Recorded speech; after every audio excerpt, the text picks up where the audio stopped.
Video में हम जानेंगे कि कैसे एक 9 साल की बच्ची जो खुद अनपढ़ थी बन गई देश की पहली महिला शिक्षिका।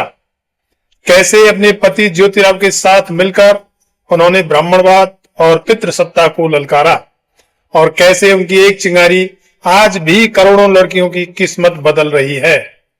अगर आपको इंस्पिरेशन चाहिए यानी कि प्रेरणा चाहिए, इतिहास चाहिए या बस एक बार रोना हंसना गुस्सा होना है तो अंत तक वीडियो को जरूर देखना।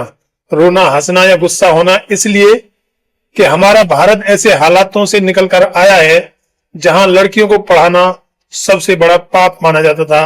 अब आप उनकी बेवकूफी पर हंस भी सकते हो, महिलाओं और शूद्रों की इतनी बंदिशों के लिए रो भी सकते हो और पाप पुण्य के नाम पर महिलाओं और शूद्रों पर इतनी बंदिशें लगाने वाले ढोंगियों पर गुस्सा भी हो सकते हो। सत्य नमस्कार, रियल न्यूज चैनल में आपका हार्दिक स्वागत है। कल्पना कीजिए 1848 का पुणे, सड़क पर एक औरत किताबों का थैला थामे स्कूल जा रही है। अचानक भीड़ चिल्लाती है, शिक्षा, औरत, पाप है ये तो। पत्थर बरसाते हैं, गोबर फेंका जाता है, कीचड़ में लथपथ हो जाती है वो, लेकिन वो रुकती नहीं। अपने स्कूल में जाकर साड़ी बदलती है, चेहरा साफ करती है और क्लासरूम में घुसकर कहती है, आज हम पढ़ेंगे ये वाला अध्याय। ये कोई फिल्म नहीं, ये सावित्रीबाई फुले की असल कहानी है। भारत की पहली महिला शिक्षिका, महिला शिक्षा की जननी, वो क्रांतिकारी औरत जिसने 19वीं सदी में जब लड़कियों को पढ़ाना पाप माना जाता था तब एक दो नहीं पूरे 18 स्कूल खोल दिए। आज इस स्पेशल वीडियो में हम जानेंगे कि कैसे एक 9 साल की बच्ची जो खुद अनपढ़ थी बन गई देश की पहली महिला शिक्षिका।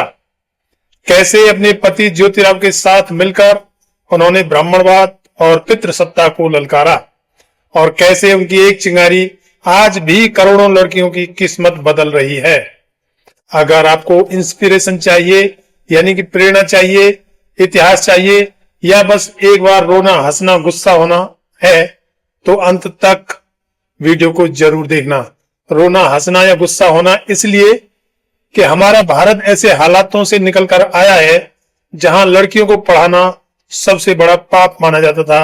अब आप उनकी बेवकूफी पर हंस भी सकते हो, महिलाओं और शूद्रों की इतनी बंदिशों के लिए रो भी सकते हो और पाप पुण्य के नाम पर महिलाओं और शूद्रों पर इतनी बंदिशें लगाने वाले ढोंगियों पर गुस्सा भी हो सकते हो। तो लाइक बटन अभी दबा दो और चलो शुरू करते हैं सावित्रीबाई की दमदार कहानी। सावित्रीबाई का बचपन और उनका शुरुआती संघर्ष। उनका जन्म 3 जनवरी 1831 को महाराष्ट्र के सतारा जिले के एक छोटे से गांव नायगांव में हुआ था।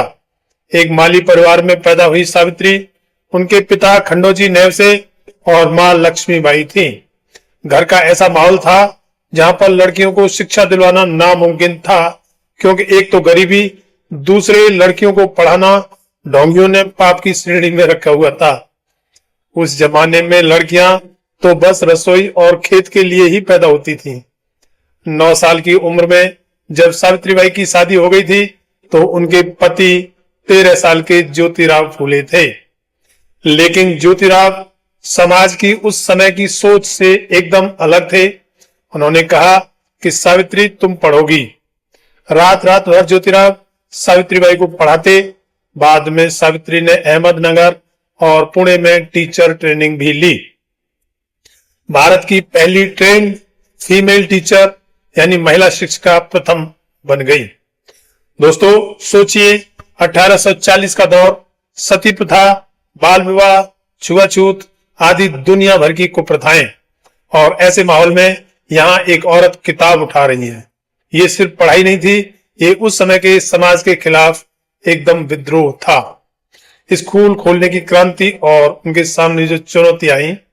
सन 1848 पुणे का भिड़ेवाड़ा।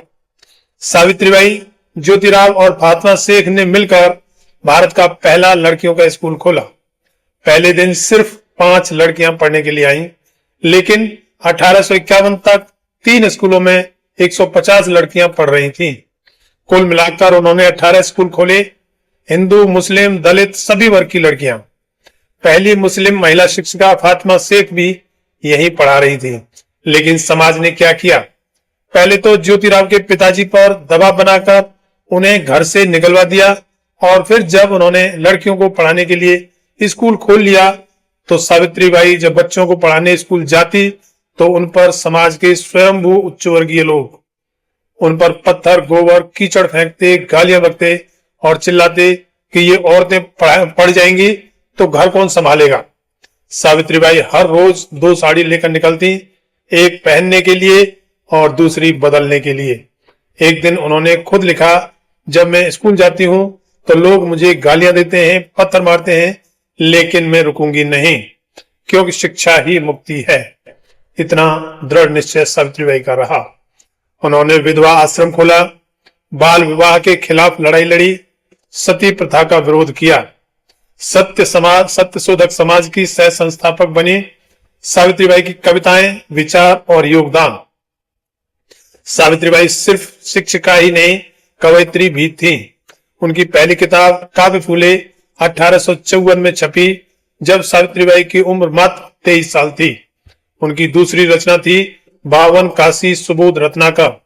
उनकी एक कविता की 2 लाइन, जात पात के बंधन तोड़ो, शिक्षा का दीप जलाओ, नारी जागे तो समाज जगे, अंधेरा दूर भगाओ।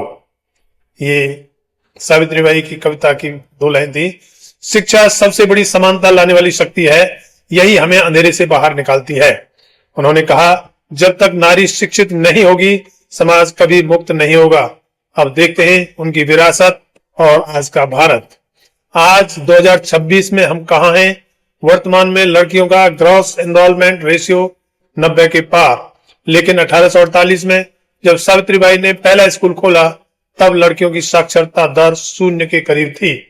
सावित्रीबाई की बदौलत आज हम बेटी बचाओ बेटी पढ़ाओ के नारे लगाते हैं और ये सब बोलते हैं।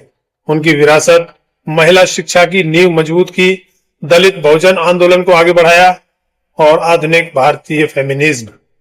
10 मार्च 1897 को प्लेग महामारी में मरीजों की सेवा करते हुए उन्होंने अपने प्राण त्याग दिए। उन्होंने आखिरी सांस तक लोगों की सेवा की। दोस्तों, सावित्रीबाई ने साबित कर दिया कि एक औरत जब पढ़ जाती है तो पूरा समाज बदल जाता है। इसीलिए कहा जाता है कि जब एक लड़का पढ़ता है तो सिर्फ एक व्यक्ति शिक्षित होता है, और जब एक लड़की पढ़ती है तो 2 परिवार शिक्षित हो जाते हैं। अगर ये वीडियो आपको छू गया हो तो लाइक करो, शेयर करो, ताकि हर लड़की ये कहानी सुने। कमेंट में लिखें सावित्रीबाई अमर रहे, या लिखें शिक्षा ही हथियार है। चैनल सब्सक्राइब करें और आइकॉन की घंटी दबाएं। अगली वीडियो में लाएंगे फिर किसी अन्य महापुरुष की कोई कहानी। शिक्षा ही हथियार है, इसलिए जागो, उठो, पढ़ो और पढ़ाओ। जय भीम, जय सावित्री, जय संविधान। मिलते हैं अगली वीडियो में। नमस्कार।